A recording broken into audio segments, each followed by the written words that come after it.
তো ডিমবাজি করলো ভাত খাইলো হেয়ার পর আইলো আপনার খবর নেই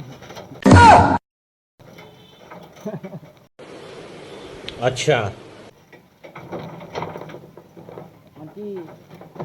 যে কষ্ট সাবান বালা করে দিয়েছেন কেন ভাই বাইরে ভাই আজার গরমে আছে না মাথার উন্টুল সব কি করে চেয়ারা দিলেই গেছে মানে এইটা হালাস না উড়া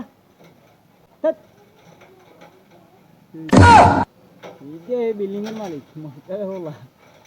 হালাস না এটা হালাস না মরে যাবে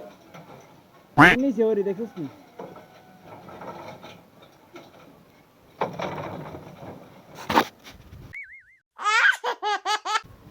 এই তো কালু ভাই ওই সিবা গলি এমনি সিবা গলি বই বাঁধে अभी मजा आएगा ना भिड़ो কালু ভাই ठीक है দেলোয়ার ভাই মানে আজের রইতে কালা গেছে এটা কালু ভাই কইছি মেইনটেইন করি না কে নো নো নো